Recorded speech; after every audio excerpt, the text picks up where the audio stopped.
আছে আমার কৃষ্ণ গুণমণি করিবারে দর্শন। হাতে থাকে আমার যন্ত্র বিনা, জানি না নাম কৃষ্ণ মন্ত্র বিনা।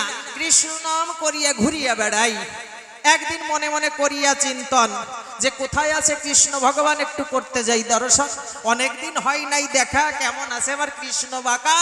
সেই দর্শন করবার তরে বিনা যন্ত্র নিয়ে করে, আর পাশার মধ্যে ডেকি যন্ত্র নিয়ে আমি করিছি গমন। এইবার আপনারা ডেকি চেনেন মায়েরা? চেনেন না, এই শহর হয়ে পড়িছে, চেনেন এই জায়গায় যায় ওই পায়ের ভরে দিয়ে ফার দেওয়া লাগে।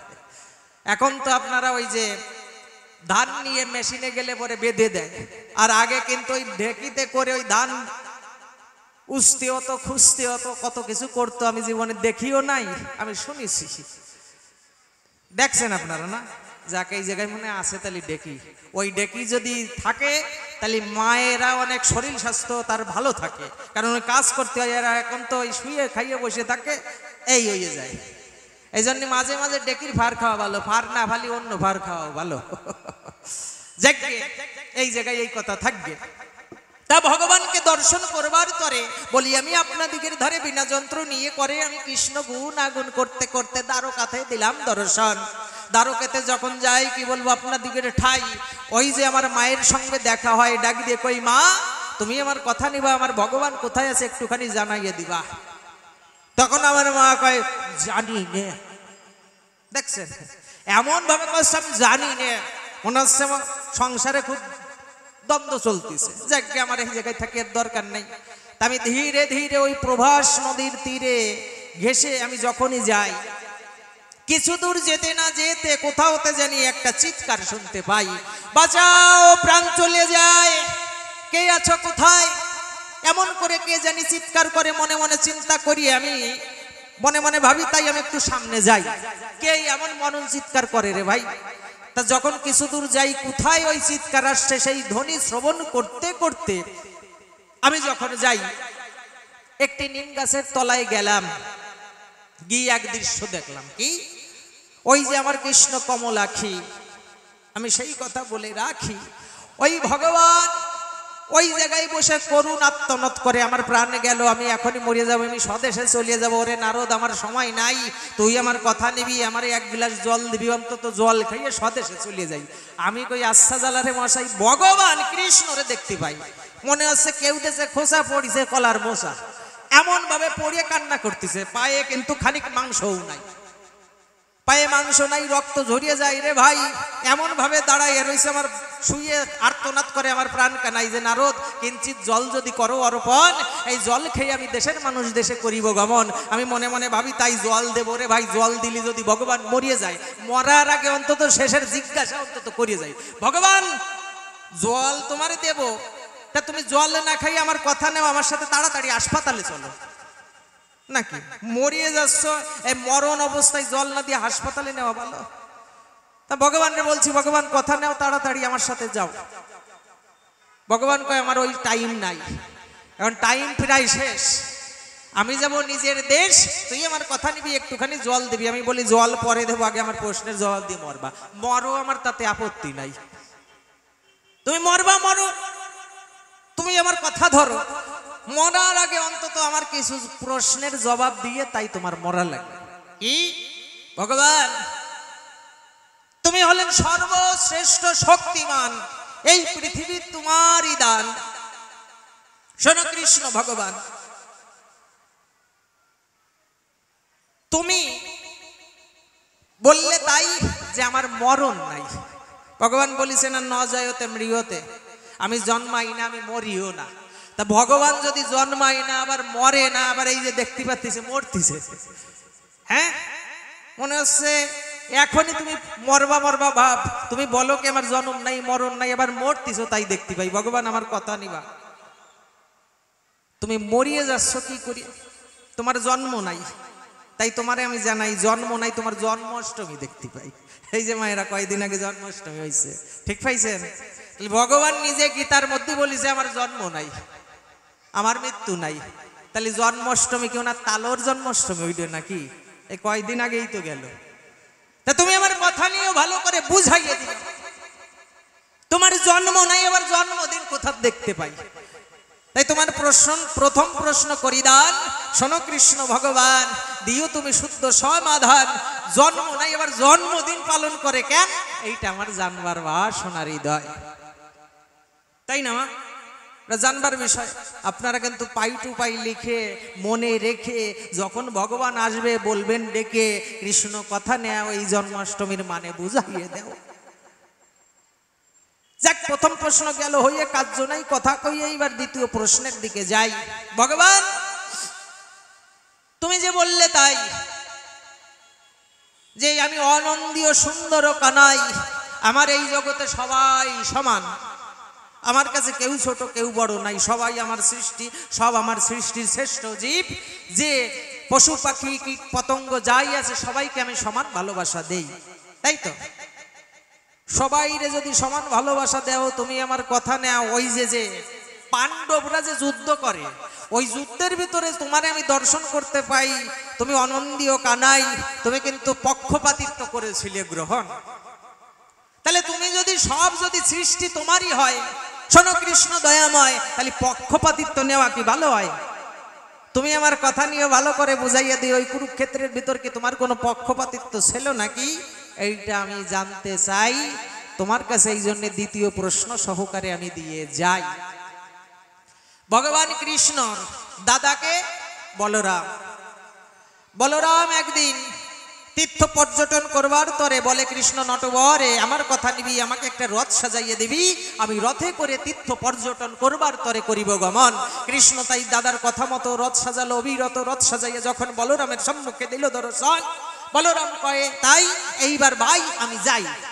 এই বলে বলরাম দাদা যখন প্রথম পা ওই রথে দিল, আর এক পা কিন্তু মৃত্তিকায় ছিল, এমন সময় বলরাম দাদা ডাক দিয়ে কয়, ওরে ভাই, আমি আর তীর্থ পর্যটনে আমার যে দরকারে নাই, কেন? প্রকাণ্ড এক দৃশ্যই আমি করেছি দর্শন। কি? আমি দেখি প্রকাণ্ড এক ভয়ানক রূপ ধরে মনে হয় ও হস্তিনাকটাকে গ্রাস করবে। এই সব বড় বড় দাড়ি, এত বড় বড় চুল, এত বড় বড় নখ, রাক্ষসের প্রায় আমি দেখতে পাই এই হস্তিনাকে গ্রাস করবে বলে, ভাই এই জন্য যদি কোনো বিপদে পড়ে সবাই, আমার কি উচিত তীর্থ পর্যটন করবার দাদা তুমি যাও, কোনো অসুবিধা নাই। বলে না আমি দর্শন করেছি। বলে তোমার মনে গ্যাসের প্রবলেম হয়েছে। দেখেন কৃষ্ণ কয় তোমার মনে গ্যাস উঠিছে তাই ভুল ভাল করছো, তুমি কথা নেও, একটু ডাবের জল খাও, তাহলে তুমি ওই ডাবের মধ্যে লেবু দিও, তাহলে যদি তোমার সুস্থ হও তুমি। ভুল বকতেছি। তা বলতেছে ভাই ভুল তো না, ঠিক আছে আমি তীর্থে যেতে চাই, কিন্তু তোরে আমি একটা কথা বলে যাই, কি? তুই আমার কথা নিবি, যদি হস্তিনায় ভীষণ রণ হয়, কোনো সময় যদি যুদ্ধ বেঁধেও যায়, তুই আমার কথা নিবি, তুই যেন কোনো পক্ষে না যাস, এই কথা আমায় দিবি। কৃষ্ণ বলে ঠিক আছে। বলে না ঠিক নাই, তুই সত্য অঙ্গীকার কর আগে আমার দ্বারে। বলছে দাদা আমি যুদ্ধে যাবো না, যাবো না, যাবো না, এই কথা দিলাম, তুমি এবার তীর্থে যাও। এইবার যখনই বলেছে, আবার কৃষ্ণ মনে মনে চিন্তা করছে, ওরে সর্বনাশ, আমি তো যেই জায়গায় গন্ডগোল হয় না গেলি বাল ঠে না, আমি যে দাদারে কথা দিলাম যে আমি যুদ্ধে যাব না, মাথা চুলকাচ্ছে। দাদা কি ছোট্ট একটু কথা, কি যুদ্ধে আমি যাব না, ঠিক আছে, কিন্তু যদি যাইয়ে বসি, দেখেন কি চালাক, যদি যাইয়ে বসি তাহলে কি হবে? বলে ভাই তুই এই মাত্র কথা দিলি তুই যাবি না, এখন বলিস যদি যাইয়ে বসি। শোন কৃষ্ণ কালো শশী, তুই যখন তোর কথা উঠিয়ে নিচ্ছিস, আমার কথা নিবি, যদি তুই যুদ্ধে যাস আমার কথা নিবি, তুই কিন্তু যুদ্ধে গিয়ে কোনো সময় অস্ত্র হাতে না তুলিবি। হ্যাঁ ঠিক আছে দাদা। ওই যে কৃষ্ণ দাদার কিন্তু কথা দিয়েছিল, ও যুদ্ধে যেয়ে কোনো সময় অস্ত্র ধরবে না, শস্ত্র করবে না, কোনো পক্ষপাতিত্ব নেবে না। আবার সেই কৃষ্ণ কিন্তু দৌড়াইয়ে গিয়ে ওই যে পঞ্চপাণ্ডবের পক্ষ নিয়েছিল, তাই না মা? এই যে লক্ষ লক্ষ মানুষ করে খুন জ্বলাইলে পাপের আগুন, ভগবান কথা নিবা। তুমি যে গীতার ভিতর বললে কি ধর্মক্ষেত্র কুরুক্ষেত্র সমবায়তা যুজুৎসবা,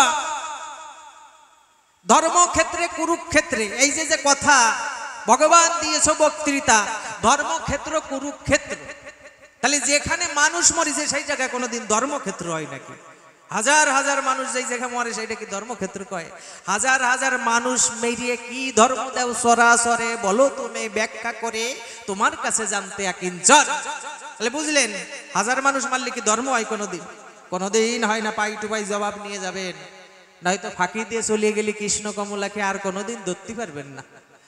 তা তুমি আমার কথা নিয়ে ভালো করে বুঝাইয়ে দিও, মানুষ মেরে কি কোনো ধর্ম হয় চরাচরে? বলো তুমি ব্যাখ্যা করে, তোমার কাছে জানতে ইয়াকিন। চান এই যে কয়টা 3 নম্বর প্রশ্ন গেল হয়ে, আপনারা শুনলেন যত সুদি সতে। 3টে কি দেওয়া ভালো? 3টেই কি দিয়ে দেবো মায়েরা, নাকি আরেকটা বাড়াবো? আরেকটা দেবো? ওই দেখেন উনি বলতেছে আরেকটা দেও। তার মানে 3টে জিনিস তো শত্রুরই দেওয়া যায় না। ভগবান, আমি একটা সমস্যায় পড়েছি, কি যে ভগবানের নাম নিয়ে এই জগতের মানুষ বেঁচে থাকে, যেই ভগবানের নাম শেষের দিন না নিলে নাকি মানুষের সদ্গতি হয় না, সেই মানুষ, সেই ভগবানই যদি মরিয়ে যায়, তাহলে সেই মরা মানুষের নাম কি পরে আর কেউ নেবে? দেখেন তো, ওই নাম নিয়ে আমি কৃষ্ণ নাম নিয়ে ঘুরে খাইয়ে বেড়াই। এখন আমি যদি বাড়ি যাবানি, সকালবেলা মানুষ বলবেন এই সরিয়ে যা, যে নাম নিয়ে বেড়া সে মরা মানুষের নাম নেওয়া ভালো না। তোর ভগবান তো টেকলো না। ভগবান আমার কথা নেও, আমি 4 যুগের অমর নারদ, 4টে যুগ ধরে আমি অমর, তাহলে 4 যুগ ধরে আমি বাঁচিয়ে থাকি, আর তুমি কৃষ্ণ কমলা কি এই যুগে এসে ফটফট করে মরিয়ে যাও? যেইবার আসো সেইবার মরিয়ে যাও। তুমি যখন রাম অবতার হয়েছিলে, তখন কি করেছিল? ওই সরজ নদীতে সলিল সমাধি হয়েছিল তোমার, তুমি প্রাণ ত্যাগ করেছিল, তাহলে তোমার ওই জায়গাও মরণ হয়েছে। এই যে কেবল তোমার পায়ে খোসা দিয়েছে, তোমার নাকি মরণ নাই, তাহলে তোমার মৃত্যু লক্ষণ আমি দর্শন করতে পাই। মরণের আগে মানুষের নাক বউচা হয়ে যায়, কান ভাঙিয়ে পড়ে, গলায় সেলের ধরে, তোমার সব কিছু দেখা যাচ্ছে। তুমি বলতে যে তোমার মরণ নাই, আবার এই মরণের গুণ সব কিছু দেখতে পাই। আমি বাড়ির সমস্যায় পড়ি রে ভাই, তোমার মরণ নাই, এক মুখে 2 রকম কথা শুনতে পাই। কেমন করে জানো? হ্যাঁ, এক মোল্লা বাড়ি কল্লা, সেই মোল্লা কি করেছে? মনে মনে চিন্তা করেছে, ঈদ ফিরাই আসিয়ে গেছে, এই ঈদের সময় একটা যদি গরু নিতে পারি, আড়িয়ে গরু, ওই আড়িয়ে গরু জবাই দিলে মানুষ আমার একটু ফুলিয়ে ফুলিয়ে ডোল ওঠে, মানুষ কবে না যে মোল্লা জবাই দিয়েছে, ভালো তো। তা আমি যাই একটা হাটের গরু কিনে নিয়ে এসে, মোল্লা হাটে গেছে, বলি আমি আপনাদের কাছে হাটে গিয়ে সুন্দর দেখে একটা আড়িয়ে গরু দেখিছে। এইবার আড়িয়ে গরুটার দাম জিজ্ঞেস করেছে, যে গরুর মালিক ডাক দিয়ে কয়, মোল্লা সাহেব 60,000 টাকায় বিক্রি করতাম, যেহেতু তুমি মোল্লা সাহেব, তুমি আমার কথা নাও, 50,000 টাকা দাও। এইবার ওই মোল্লা তো ভাবছে, যাক বাবা 10,000 টাকা বাঁচিয়ে গেছে, 50,000 টাকা দিয়ে গরু পাইছি, ইদি ঠিক আছে দাও। এবার 50,000 টাকা দিয়ে ওই গরু নিয়ে ওই রাস্তা দিয়ে যাচ্ছে। এমন সময় এক মুসলমান ডাক দিয়ে কয়, মোল্লা সাহেব কথা নিবা, গরুর দাম কত একটু কবা। এই মোল্লা ডাক দিয়ে কয়, ঈদের বাজার গরু নেছে 60,000, কেনছে 50,000 দিয়ে, কয় 60,000। গরু কিন্তু কান খাড়া হয়ে শুনতেছে, কয় কি শালা কেনছে আমারে 50,000 দিয়ে, কয় 60,000। এ তো মিথ্যে কথা কয় রে। আবার কিছু দূর যেতে না যেতে আরেকজন ডাক দিয়ে বলছে, আচ্ছা এই গরুর দাম কত নেছে? কয় ঈদের বাজার গরু নেছে 70,000।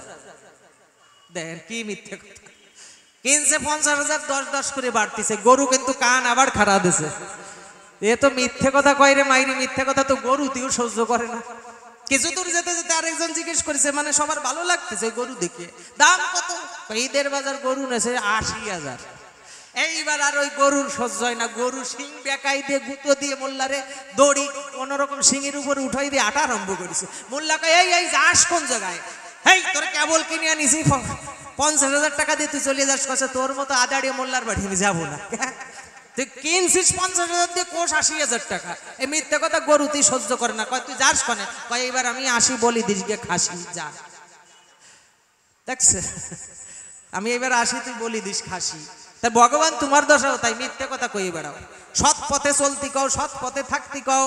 তাহলে আমি 4 যুগের অমর নারদ মুনি, আমি সব কিছু জানি। তুমি যে কৃষ্ণ যে কয়বার জন্ম নেছো, সেই কয়বার আমি তোমার জন্মাইছি। বলি আমি সবাদার, আমি কিন্তু ওই কৃষ্ণের অ্যাসিস্ট্যান্ট ফাদার, আমি কৃষ্ণের অর্ধেক বাবা। রাম অবতার যখন হয়েছিল, বসে শোনেন জ্ঞানী দল, ওই যে রামচন্দ্রের মার কিন্তু ছেলে মেয়ে হয় না।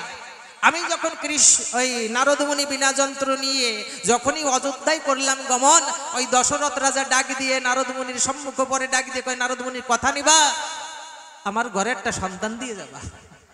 আমি মনে মনে ভাবি, তাই কি দেখি, কয় দেখো দিনই দেখি।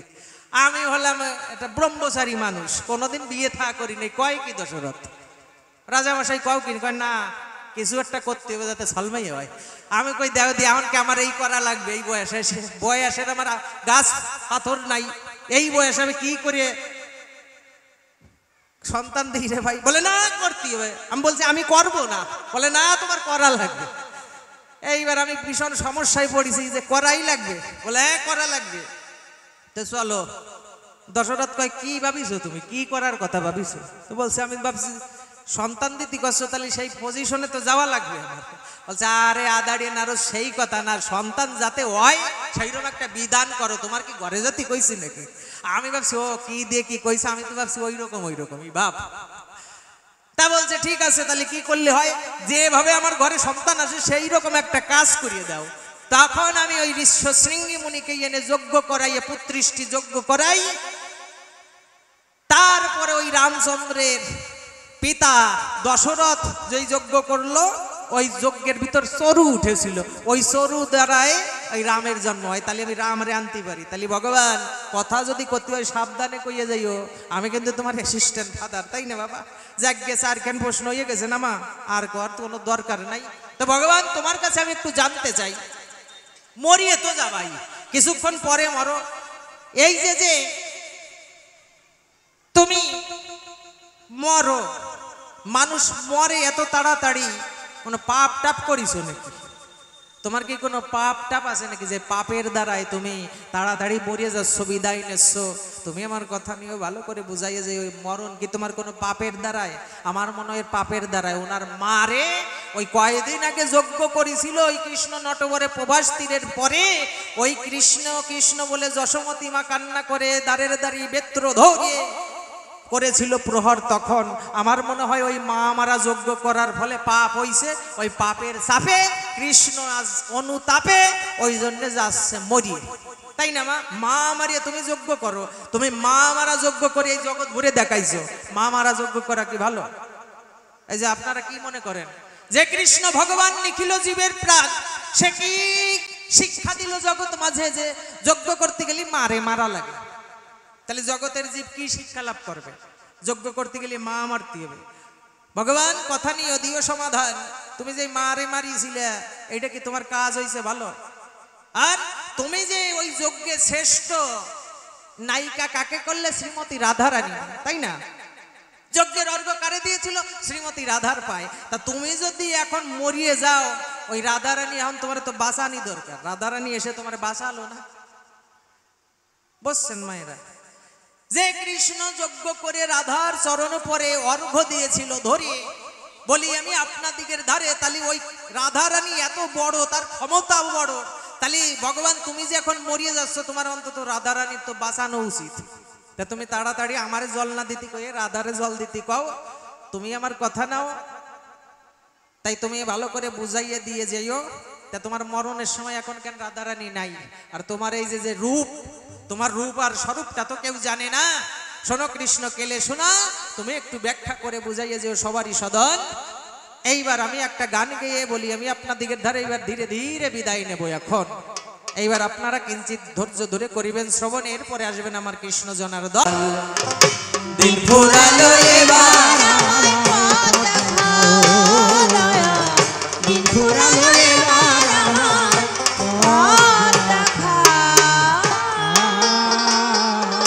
আমার জীবন বিনা তোমার হাতে, বিনা তোমার, আমার জীবন বিনা তোমার হাতে বিদায় সাজের সুর বাজা। দিন ফুরালো এবার আমার, দিন ফুরালো এবার আমার,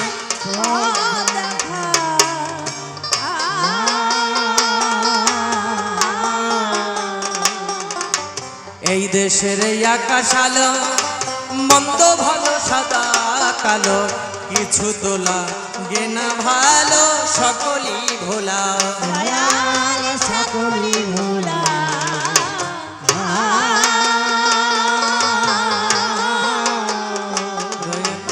এই দেশের আকাশ আলো, মন্দ ভালো সাদা কালো, কিছু তোলা যে না ভালো সকলই ভোলা সকলই ভোলা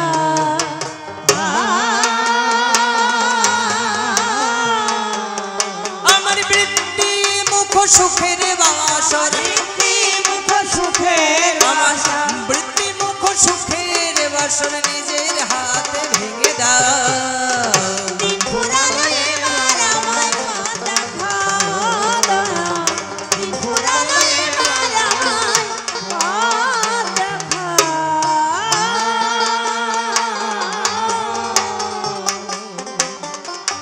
যারে আমি ভাবলে মাপন সেই ভাঙে সুখের স্বপন ভবে সবার স্বভাব গোপন বুঝলাম না তো তা দয়ালে বুঝলাম না তো তা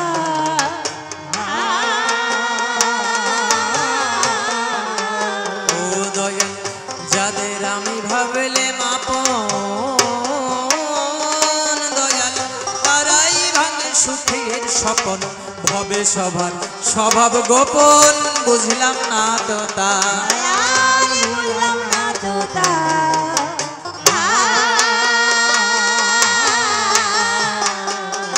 এবার অবুঝ আমার মন বোঝাতে আমার মন বুঝাতে অবুঝ আমার মন বোঝাতে আমার ভাঙ্গা তোরি নিজে ফুরালো এবার আমার পথ দেখাও দয়াল দিন ফুরালো এবার আমার পথ দেখাও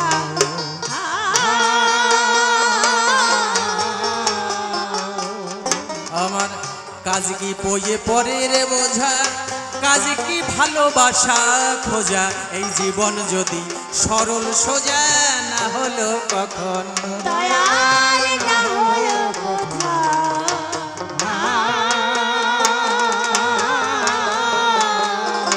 আর কাজ কি পয়ে পরের বোঝা কাজ কি ভালোবাসা খোঁজা জীবন যদি সরল সোজা না হলো কখন না হলো কথা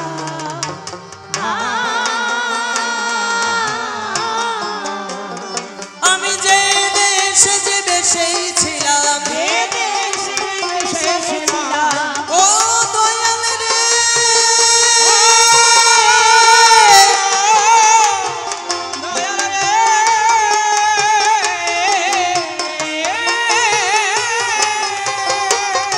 আমি যে দেশে যে দেশে ছিলাম আমি যে দেশে যে দেশে ছিলাম আমায় সেই দেশে আজ নিয়ে যা ফুরালো এবার আমার পথ দেখাও দয়াল ফুরালো এবার আমার পথ দেখাও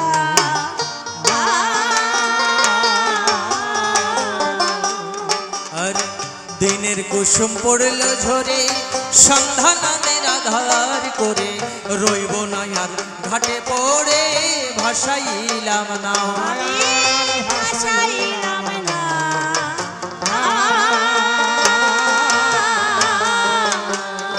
এই দিনের কুসুম পড়লো ঝরে দয়াল সন্ধ্যা নামের আধার করে রইব না আর ঘাটে পড়ে ভাসাইলাম না দয়াল ভাসাইলাম না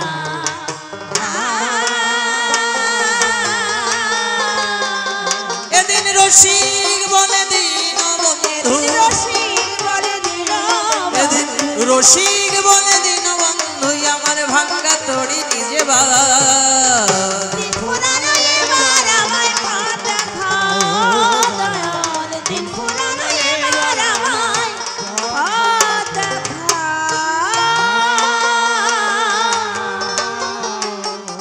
আর কল্পনাতে নারদেই আমি কাব্য ভূমিকায় বিপক্ষেতে আছে আমার ওই কৃষ্ণ রসময় শোনো শোনো কৃষ্ণ আমি তোমারে জানাই তোমার কাছে কিছু কথা শুনিবার চাই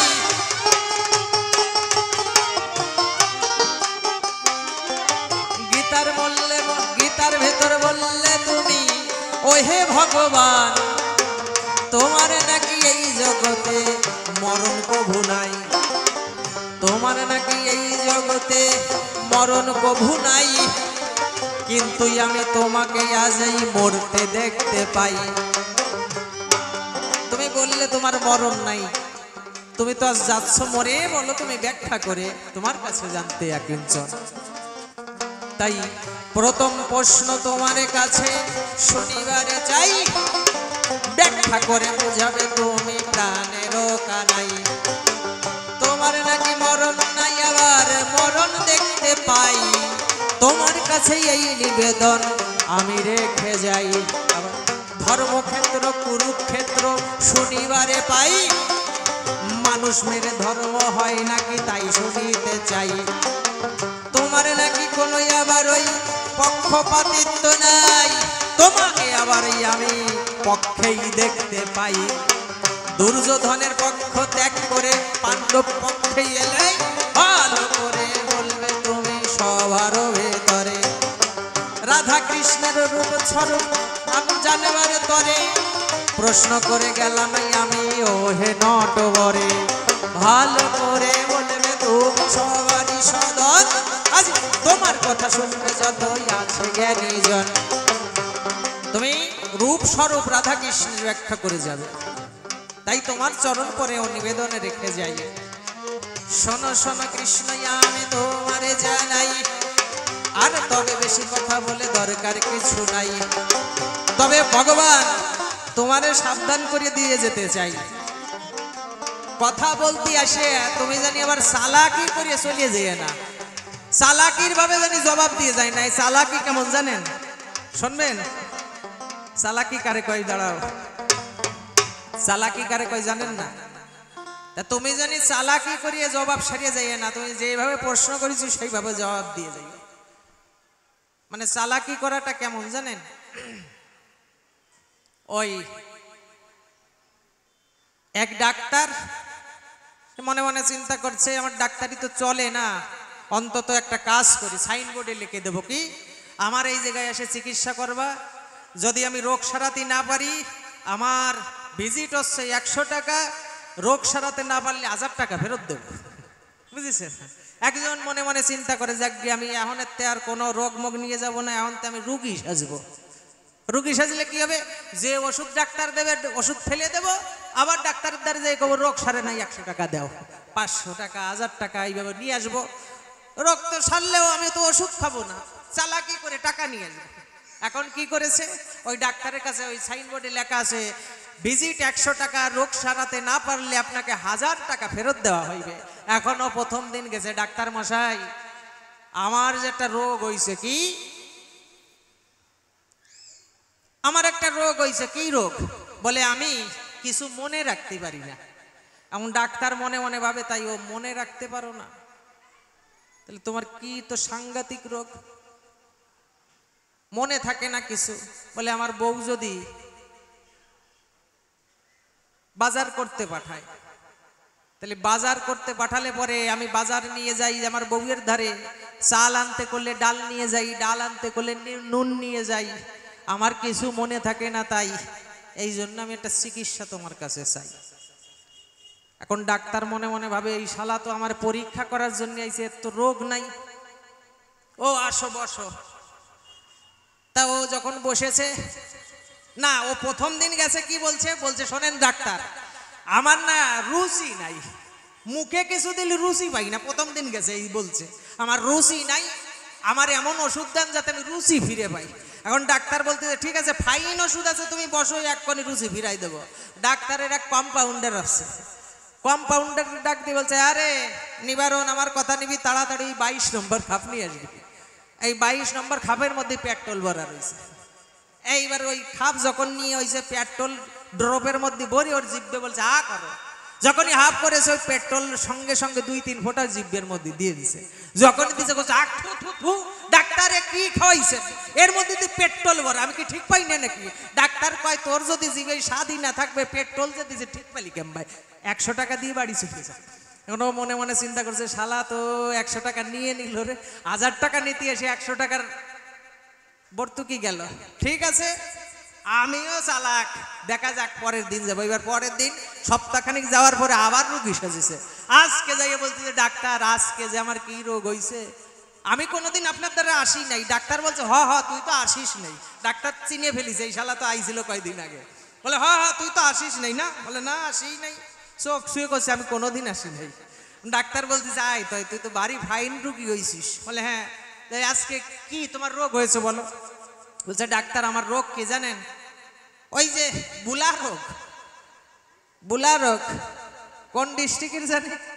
বুলা ডিস্ট্রিক্টের লোকের বুলা রোগ থাকে, তাই না?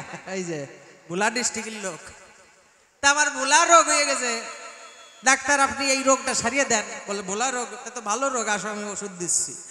এইবার ও যখন বসে রয়েছে ভাবছে ডাক্তারের দ্বারা আজকে 1000 টাকা নিয়েই যাব, তারপরে বাড়ি যাই 1000 টাকা দিয়ে বাজার করে খাবো। এবার বলতেছে নিবারণ কথা নিবি তাড়াতাড়ি 22 নম্বর খাপ নিয়ে আসবি।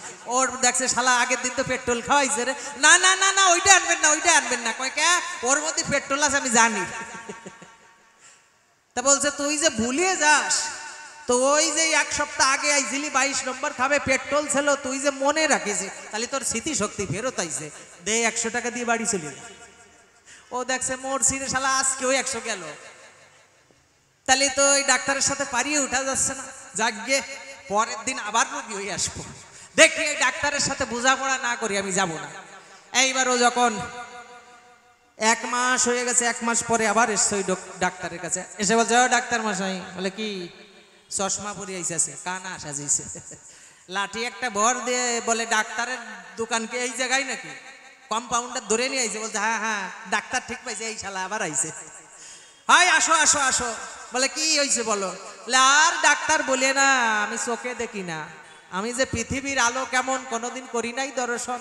তুমি আমার কথা নিবা, তাড়াতাড়ি একটু আমার চোখে সারানোর ব্যবস্থা করে দিবা। ডাক্তার করে মানায়, আমি তো কানার চিকিৎসা করি না। এখন ওর মনে বল আইছে, হ্যাঁ আজকে দেখি রোগ সারাতে না পারলে 1000 টাকা তো দেবে। ওর বল আইছে এবার ভীষণ। তাহলে ডাক্তার মশাই কি বলেছিলেন আপনি? বলে কি বলেছিলাম? আপনি না বলেছিলেন রোগ সারাতে না পারলে সাইনবোর্ড দেখিয়েছেন, লিখেছেন কি রোগ সারাতে না পারলে 1000 টাকা দেবেন। তাহলে আপনি দিয়ে দেন, আমি বাড়ি চলে যাই।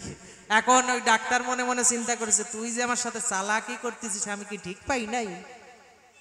ডাক্তার পকেটেতে 500 টাকার 2খান নোট ওর হাতে ধরিয়ে দিয়েছে। নো তো কানা না, কানা সাজিয়েছে, চশমা খুলিয়ে দেখতেছে। 500 টাকার 2টে নোট দিয়ে বলতেছে ডাক্তার মশাই কি আপনি কি আমার বোকা পাইছেন?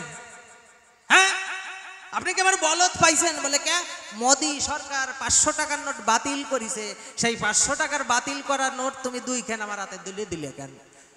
ডাক্তার কাছে মোদির বাতিল করা নোট যে তোর হাতে, তোর যদি দৃষ্টি ক্ষমতা না থাকে তুই নোট দেখলি কি করিয়ে? 100 টাকা দিয়ে বাড়ি চলে এই বলে 300 টাকা চলে গেল, আর টাকা আর হইল না। এই জন্য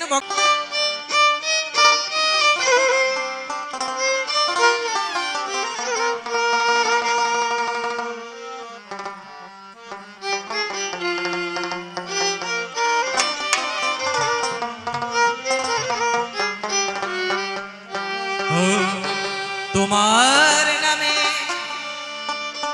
নয়নে মোর অশ্রু ঝরে যে,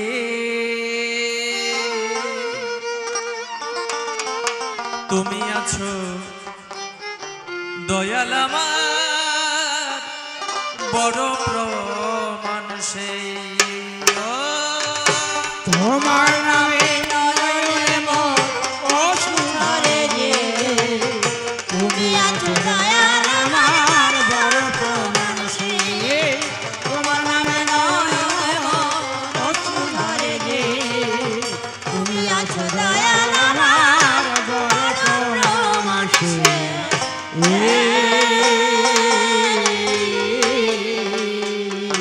আমার জ্ঞানী বিজ্ঞানের যুক্তি আমার জ্ঞানী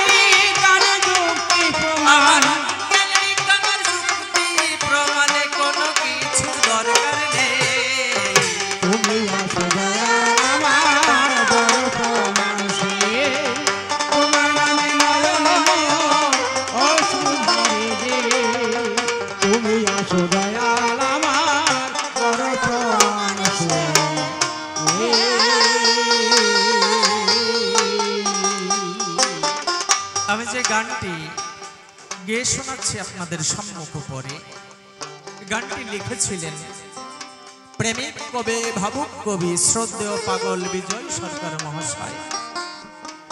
বিজয়বাবু গান করবার তরে করেছে গমন। যেই কমিটিতে গান দিয়েছে সেই কমিটির মানুষ এসে বিজয়বাবুকে ডাক দিয়ে বলছে, সরকার মশাই কথা নেবে, ধর্মবিজ্ঞান আলোচনা হবে। তা আজ আপনি বিজ্ঞানী হবেন, বিপক্ষের সরকার ধার্মিক হবে, এইভাবে কবি গান আমাদের শ্রবণ করাবেন। তা বিজয়বাবু আজ বিজ্ঞানী হয়ে প্রশ্ন করেছে আসরে গিয়ে, বিপক্ষের সরকার ধার্মিক, ধর্মবিজ্ঞান আলোচনা। বিজয়বাবু সেখানে বিজ্ঞানী হয়ে গান রচনা করলেন কি, বৈরাগীদের টাকা নাই পকেটে। যারা ভিক্ষা করে খায় বৈরাগী, বৈরাগীদের টাকা নেই পকেটে, ওরা সাধনায় যাবে চন্দ্রলোকে আর আমরা যাব রকেটে। যারা সাধুগুরু বৈষ্ণব সাধনা করে করে সেই চন্দ্রলোকের সন্ধান পায়, সেই জায়গায় যায়। আর যারা বিজ্ঞানী হয় তারা কিন্তু রকেট তৈরি করে চাঁদে চলে যেতে পারে। তাহলে বৈরাগী তোমরা সাধনা করে যাবা, আর আমরা কর্মবীর, কর্ম করে রকেট তৈরি করে সেই রকেটের দ্বারাই চন্দ্রলোকে গমন করব। কি কায়দা দেখেন, ভালো গান হয়েছে। পরের দিন আবার ওই আসরে ডাক দিয়ে বলছে, সরকার মশাই আজ আগামী দিন, গতকাল যে চলে গেল, আপনি ওই দিন বিজ্ঞানী হয়েছিলেন, কি সুন্দর গান লিখেছেন, আজকে আপনি ধর্মের পক্ষে হবেন, বিপক্ষের সরকার আজ বিজ্ঞানী, আপনি ধার্মিক রেখে আছে, আপনি কি গান লেখেন। বিজয়বাবু এই আসরে গিয়ে খাতা কলম ধরিয়ে লিখে দিল কি, বিজয়বাবু গাইলেন কি গাইলেন, আমার জ্ঞানী বিজ্ঞানের যুক্তি প্রমাণ, জ্ঞান বিজ্ঞানের যুক্তি প্রমাণে কোনো কিছুর দরকার নেই। তুমি আছো দয়াল আমার, বড় প্রমাণ সেই। এই তোমার নামে ধরে যে তুমি আছো দয়াল আমার, বড় প্রমাণ সেই।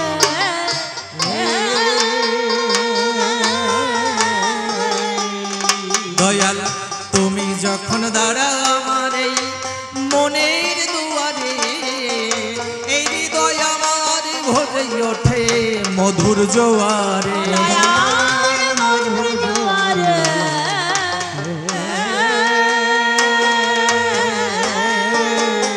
ঈশ্বর, ঈশ্বর যেই ধরাধামে আছে এর প্রমাণ কি করে আপনি প্রমাণ দিবেন, বুঝবেন কি করে, ভগবান আছে। যুক্তিবাদী যারা ভগবান মানে না তারা, আর যারা ভক্ত হয় ভক্তি দিয়ে ভগবানকে পোজে, সর্বময় সর্ব জায়গায় দেখে হরিদয়াময়। তুমি যদি যুক্তি তর্ক দেখাও, বিশ্বাসে নিলায় বস্তু তর্কে বহুদূর। তুমি যদি বিশ্বাস করো ঈশ্বর আছে তার প্রমাণ। আচ্ছা আপনারা এখানে বসে আছেন, সবাই গান শুনছেন, মনে মনে চিন্তা করেন এখানে যদি কোনো মানুষ টক ভালো খায়, মনে করেন পাকা তেঁতুল আপনারা খুব ভালো খান, এই যে মায়েরা এই যে সামনে বসে আছেন, মনে মনে চিন্তা করেন দুপুরবেলা গরমের সময় পাকা তেঁতুল, তার ভিতরে বিট লবণ দিয়ে একটা লেবুর পাতা দিতে হবে, শুকনো লঙ্কার গুঁড়ো দিয়ে চটকাবেন, বেশ তেঁতুল আঠা আঠা হয়েছে, চটকাচ্ছেন আপনি, চটকাইছেন না, ওই দেখেন ওই যে ওই যে লাল চলে আইছে জিভের ভিতরে, দেখছেন। জিহুবাই যারা টক ভালো খায়, জিহুবার ভিতরে কিন্তু লালা দর্শন দেয়, তাই না? তেঁতুল কিন্তু নেই। আমি তেঁতুলের কথা উচ্চারণ করেছি, যারা টক ভালো খায় দেখো বারবার থুতু গিলতিছে, টক ভালো খায়। তাহলে তেঁতুল কিন্তু এখানে নেই, তেঁতুলের নাম উচ্চারণ করেছি, তাই আপনাদের জিহুবাই জল চলে আসে। হে ঈশ্বর, তুমি যদি না থাকতে, তোমার নাম নিলে যে ভক্তগণ চোখের জল ভাসায়, তুমি যদি না থাকতে প্রভু, তাহলে তোমার এই মধুমাখা নাম, তোমার এই কৃষ্ণ নাম শ্রবণে করে ভক্তদের চোখের জল পড়তো না।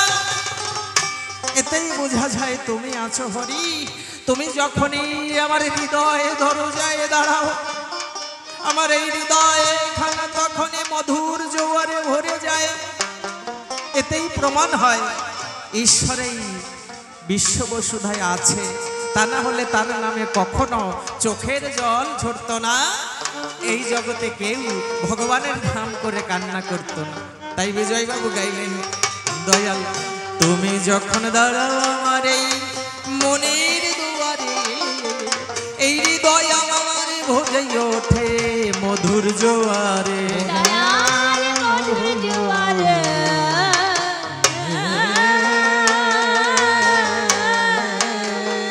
আমার অন্তর বাহির দুধারে, আমার অন্তর বাহির দুধারে আমি দেখি যেন তোমারে। তুমি আছো দয়াল আমার বড় প্রমাণ সেই, তোমার নামে নয়নে মোর অশ্রু ঝরে যে। তুমি আছো দয়াল আমার বড় প্রমাণ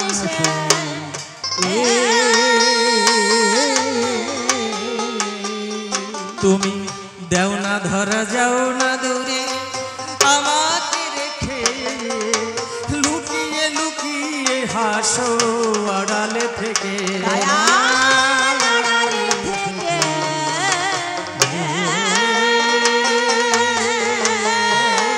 ভগবান তুমি থাকো যতক্ষণ গাছের ভিতর ফুল ফোটে ততক্ষণ, তুমি গেলে চলে ওই গাছও পড়ে ঢলে। তুমি এমন দয়াময় এমন সুন্দর বিশ্ব সৃষ্টি করেছ, তোমার সৃষ্টির শ্রেষ্ঠ জীব এই মানুষ। ঈশ্বরও সবসময় চায় মানব জন্ম যদি একবার পাওয়া যায়। এত সুন্দর জন্ম পেয়েছি, কিন্তু ভগবান কোনদিন এই জন্ম পেয়ে তো তোমার নাম গুণগান করতে পারলাম না। আমার যে প্রায় সময় হয়ে আসে, তোমার এত সুন্দর সৃষ্টি, মানুষের শ্রেষ্ঠ শ্রেষ্ঠ জীব মানুষ, মান আর হুশ যার ভিতরে তাহাকে বলে মানুষ। ভগবান তুমি এত সুন্দর সৃষ্টি করেছো, তুমি যে কত সুন্দর। তুমি যদি একবার তোমার ওই রূপ মাধুরী একবার ভক্তকে দর্শন করাতে, তোমাকে দর্শন করে হৃদয় খানা জুড়িয়ে যেত। যা করতে এসেছিলাম তার আমার করা হলো না। ভগবানকে কথা দিয়ে এসেছিলাম, ভগবান তুমি যদি আমার মায়ের জঠর থেকে মুক্তি দাও, তুমি আমার কথা নাও, আমার মায়ের জঠর যন্ত্রণা, আমি এই যে জঠরে থাকি এই যে যন্ত্রণা আমি সহ্য করতে পারি না। জঠরে থাকি অতীব কঠোরে, কৃমি কীটে আমাকে দংশন করে। প্রভু তুমি যদি আমাকে কৃপা করে এখান থেকে মুক্তি দিতে পারো, ধরো আমার কথা ধরো, আমি বাইরে গিয়ে তোমার গুণাগুণ করবো কীর্তন। ভগবান বলল আমি যে তোকে পাঠাবো তুই আমায় কি দিবি? ভগবান আমি তোমায় কি দেব? এই অনন্ত কোটি বিশ্ব ব্রহ্মাণ্ড তোমারই সৃজন, তুমি তো সবকিছু দিয়েছো, তোমাকে দেওয়ার মতো তো আমার কিছু নেই। তোমায় কি দিলে তুমি সন্তুষ্ট হও বলো? ভগবান গীতায় ডাক দিয়ে বলল কি, পত্রং পুষ্পং ফলং তয়ং যমে ভক্ত প্রযচ্ছতি তদা ভক্তং প্রহিতং মস্নামি প্রযতত্মনা। যদি কেউ প্রীতি সহকারে আমাকে রাজভোগ দিতে আমি বলিনি, যদি কেউ প্রীতি সহকারে আমাকে একটি গাছের পাতা দেয়, আমি একটি গাছের পাতা পেয়েই তার সেই ভালোবাসা প্রীতি আমি গ্রহণ করি। ভগবান যদি ভীষণ খরা হয়, বৃক্ষে যদি পাতা না থাকে, তাহলে তোমায় কি দেব? ও তুই খুব যুক্তিবাদী হয়েছিস। বৃক্ষে যদি কোনো পাতা না থাকে, তাহলে তুই একটু নদীর জল আমার চরণে দিস, আমি সেই নদীর জলটুকু নিয়ে তোর সেই প্রীতি আমি গ্রহণ করব। হে ঈশ্বর, যদি ভীষণ খরায় ওই নদীর জল শুকিয়ে যায়, তাহলে তোমায় আমি কি দেব? ভগবান ডাক দিয়ে বলল, নদীর জল শুকিয়ে যায়, গাছের পাতা ঝরে যায়, ফুলও পড়ে যায়, কিন্তু চোখের জল কোনো সময় ফুরায় না। তুই যদি তোর চোখের জল দিয়ে দুটি তুলসী পত্র ধরে আমার চরণে দিস, আমি তোর সেই চোখের জলে দেওয়া, তোর সেই প্রীতি ভালোবাসা মাখানো, সেই স্নেহময় ভালোবাসাটুকু আমি গ্রহণ করব। আমি কিছুই চাই না কারোর কাছে, তোমার দেওয়া সবকিছু। দুটি চক্ষু দিয়েছিলে বলে আমি দর্শন করে গেলাম, আমাকে একটা মুখ দিয়েছিলে বলে আমি বলে গেলাম, আমাকে দুটি বাহু দিয়েছিলে বলে কর্ম করে গেলাম, দুটি চরণ দিয়েছিলে বলে হেঁটে হরিবাসরে যেতে পেরেছি। সব তো হারিয়ে যাবে ভগবান। ওই দেখো পশ্চিম আকাশে রবি আমার প্রায় বসে গেল। যতগুলো দিন নিয়ে এসেছিলাম একে একে সব চলে গেল। আমার বন্ধু বান্ধব আত্মীয় স্বজন কত ছিল, একে একে সবাই চলে গেল। আমারও যে যাওয়ার সময় হয়ে গেল, তাও তো আমি তোমার নাম গুণাগুণ করলাম না।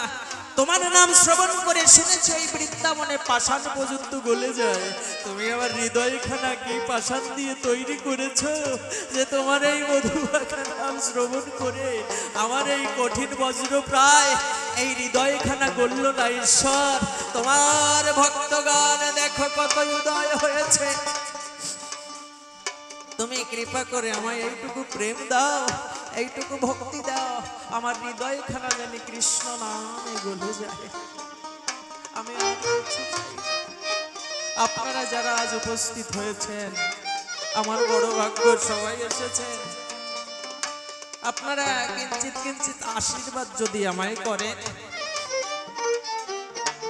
পূর্বজন্মে হয়তো বা কোনো সুকৃতি করেছিলাম যার দ্বারাই সাধু সঙ্গ করতে পারি, আমি হাজার হাজার মায়ের চরণ ধুলি নিতে পারি।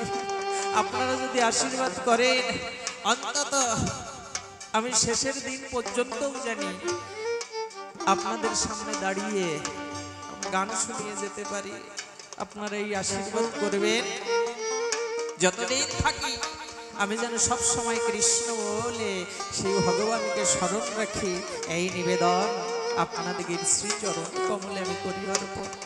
তাই দেও না ধরা, যাও না দূরে আমাকে রেখে, লুকিয়ে লুকিয়ে হাসো আড়ালে থেকে।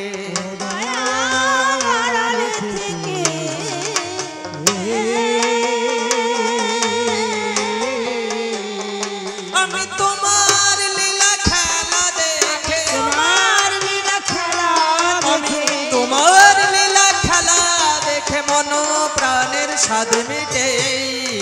তুমি আছো দয়াল আমার প্রমাণ সেই, তোমার নামে নয়নে অশ্রু ঝরে। তুমি আছো দয়াল আমার প্রমাণ সেই।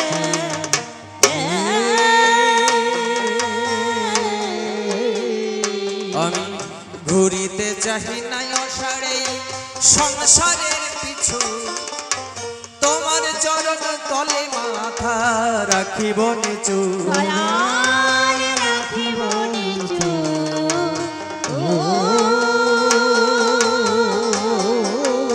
ও দয়াল, ঘুরিতে চাহি না অসারে সংসারের পিছু, তোমার চরণ তলে মাথা রাখিব নিচু। দয়াল রাখিব নিচু।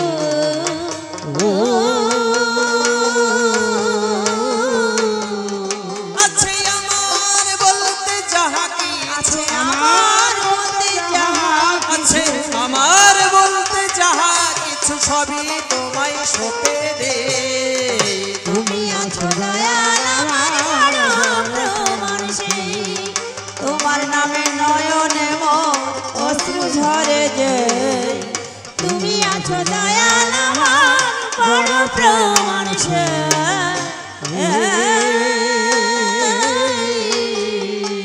ও দয়াল, কত লোকের ভালোবাসায় আমি পেলাম জীবনে, এই জীবন তো জুড়াই না দয়াল তোমা বিহনে। দয়াল তোমার বিহনে